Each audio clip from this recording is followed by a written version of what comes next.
उनका बयान है अफसपा को लेकर विड्रॉल ऑफ ट्रूप्स, पीडीपी का क्या स्टैंड है? देखिए, अगर आपको मालूम हो तो हमारा जो फंडामेंटल बयानिया है, जो हमारा पार्टी का मैनिफेस्टो रहा है, उसका तो एक बहुत ही अहम और अभिन्न अंग ये पॉइंट रहा है कि यहाँ पे अफसपा हटना चाहिए और जो सिक्योरिटी फोर्सेस हैं, जो आर्मी है, दे शुड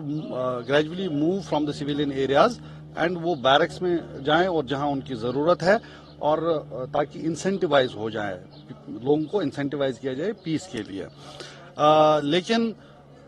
आज इन्होंने ये बात की है, हालांकि हमें ये भी मालूम है कि बीजेपी की लीडरशिप पहले तो वादे करती है, पहले कमिटमेंट करती है, बाद में बोलती है अरे वो तो एक जुमला था। इस केस में हम उम्मीद करते हैं कम से कम कि ये जो उन्होंने बात की है इसको ये लोग इम्प्लीमेंट भी करें। और मुझे लगता है कि ये जो एक प्रेजेंट करने की कोशिश की जा रही है कॉन्फिडेंस बिल्डिंग मेजर, तो हमको लगता है कि ये तो होना ही चाहिए। और इसकी शुरुआत कहीं ना कहीं व्हाई डोंट दे स्टार्ट कि जो हमारे नौजवान बहुत बड़ी तादाद में जेलों में बंद हैं, चाहे वो जम्मू कश्मीर के जेल हों या बाहर के जेल हों, उनको उनकी रिहाई से क्यों नहीं इस प्रोसेस की शुरुआत की जाती। और जैसा कि मैंने कहा कि जहां तक अफसपा की बात है, जहां तक सिक्योरिटी फोर्सेस जो आर्मी है उनको बैरक्स में भेजने की बात है, वो तो फंडामेंटल रहा है हमारी पॉलिसी को लेके। और आपको याद होगा कि जब एजेंडा ऑफ अलायंस बना, जो अहम मुद्दे जिन पे लिख के लिया गया था उनसे कि इस पे काम करना है, उसमें भी हमने इस चीज को सर फहरिस्त रखा हुआ। सर, अमित शाह के बयान में ये भी सामने आया कि उन्होंने एनसीपी खासकर पीडीपी दोनों जमातों को यहाँ पर कहा है कि यहाँ पर जितनी भी किलिंग्स हुई है